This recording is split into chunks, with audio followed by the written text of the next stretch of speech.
कक्षा 8वीं के विद्यार्थियों को प्रश्नावली 14.2 के प्रश्नों को बताने जा रहा हूं। तो चलो देखते हैं 14.2 के प्रश्नों को।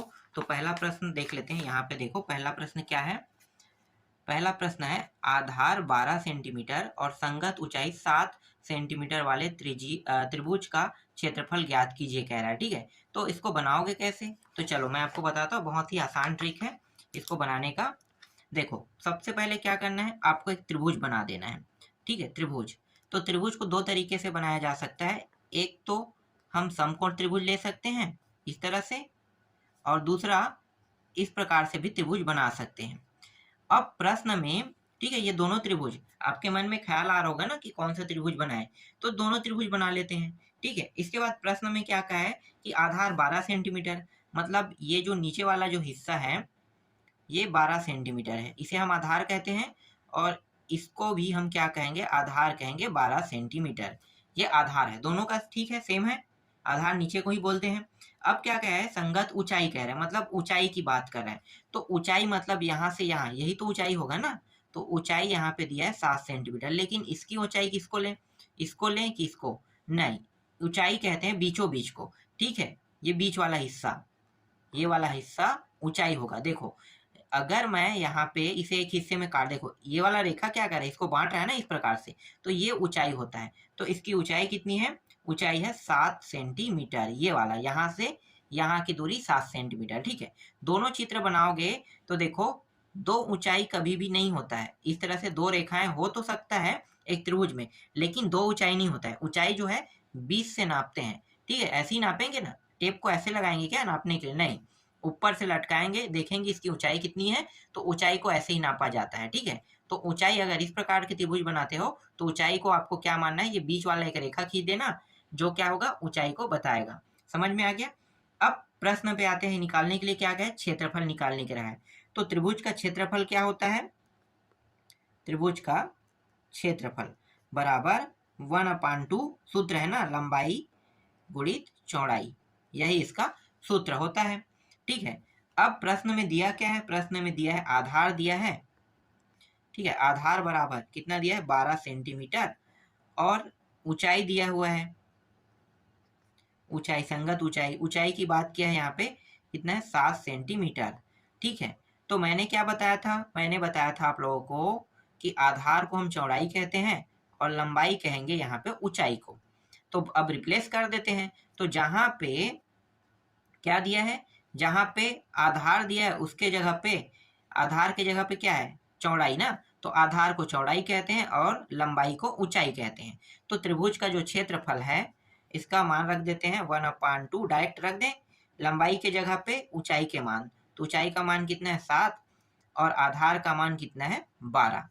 2 एकम 2 छक्के, 7 गुणित 6 कितना होगा, 7 छक्के 42।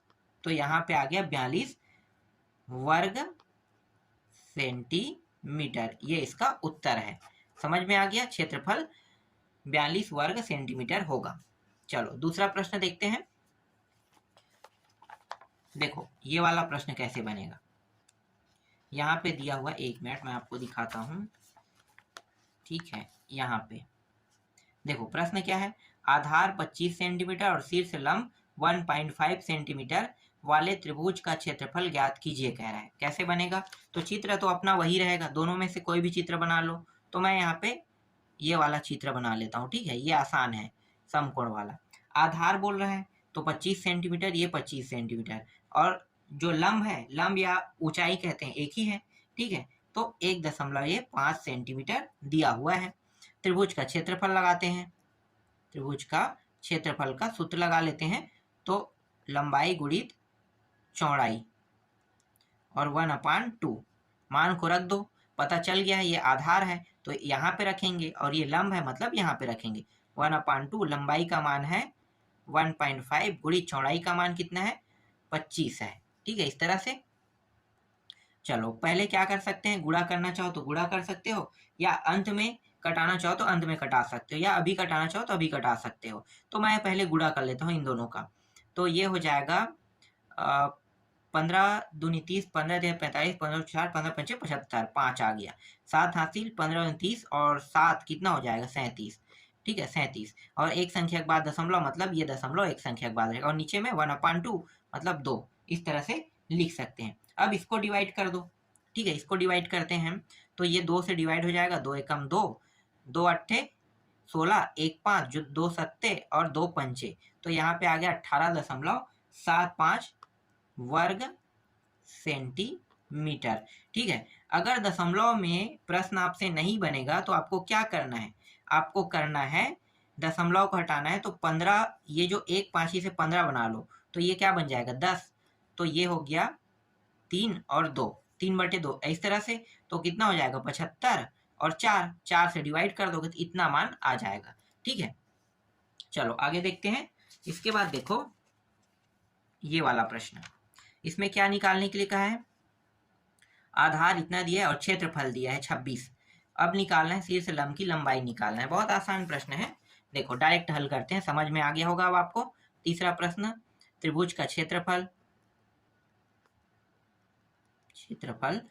त्रिभुज का क्षेत्रफल बराबर 1/2 लंबाई गुणित चौड़ाई, इसमें मान रख देते हैं। ठीक है, तो 1/2 और लंबाई का मान निकालना है। ठीक है, चौड़ाई का मान दिया हुआ था, आधार का मान कितना था 6.5, और त्रिभुज के क्षेत्रफल का मान दिया हुआ था 26। ठीक है, इस तरह से। अब दशमलव में दिया है तो थोड़ा सा दिक्कत होता है ना, तो दिक्कत को क्या करेंगे, खत्म कर देते हैं। अब देखो ये नीचे में 1/2, तो ये 26 के साइड में गुणा हो जाएगा, तिरिया गुणा होकर ऊपर आ जाएगा। ठीक है, मैंने क्या बताया था आप लोगों को बताया था कि अगर कोई मान गुणा के रूप में हो तो गुणा के रूप में होने के कारण क्या होगा, तिरिया गुणा नियम लागू होता है, गुणा और भाग के रूप में। ठीक है, होने पर, तो ये तो गुणा के रूप में है, मतलब तिरिया गुणा नियम में नीचे से ऊपर चला गया, और ऊपर का मान कहाँ पे आ जाएगा, नीचे में 6.5 यहाँ पे आ जाएगा, और यहाँ पे बचेगा सिर्फ लंबाई। इन दोनों को गुणा कर दो, तो 26 दूनी कितना होता है 52, तो 52, और ये हो गया 6.5, और ये रहा लंबाई।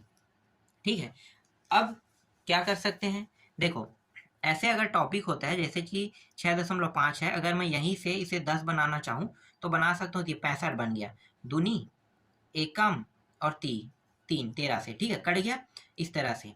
अब ये वाला प्रक्रिया अगर नहीं करना चाहते हो तो यहाँ पे शॉर्टकट तरीका इसका यूज कर सकते हो। ठीक है, मैं इसे काट देता हूँ, शॉर्टकट में आते हैं। इसे मैंने 65 बना लिया और ये बन गया 10। 10 कैसे आया, तो दशमलव को 1 लिखते हैं और 5 का 0 लिखते हैं, और कोई संख्या के पीछे में नहीं है, तो 10 ये बन गया, समझ में आ गया। दशमलव के 1 और इसके पीछे में जितने अंक हैं उसको 0 के बतौर लिखा जाता है। तो इस तरह से, तो 2 दूनी से 5 दूनी से कट गया, और 5 एकम 5 तिया से कट गया। ठीक है, ये भी नीचे में, ये भी नीचे में है, दोनों नीचे में है, तो 26 गुणित 2 2, 2 गुणित 2, और ये 13 ऊपर में था तो कहाँ पे आ जाएगा नीचे, और यहाँ पे बचेगा क्या, सिर्फ लंबाई। इस तरह से 13 एकम 13 दूनी, 2 दूनी 4, 4 दूनी कितना हो जाएगा 8, तो यहाँ पे 8 सेंटीमीटर आ गया। ठीक है, ये इसका उत्तर है। ठीक, आंसर। अब एक प्रश्न जो है इसको आप लोग खुद बना के देखना, ये आप लोगों के लिए होमवर्क है, ये वाला प्रश्न। ठीक है, जितना जल्दी हो सके उतना जल्दी मैं कंप्लीट कर रहा हूँ पूरा अध्याय को। ठीक है।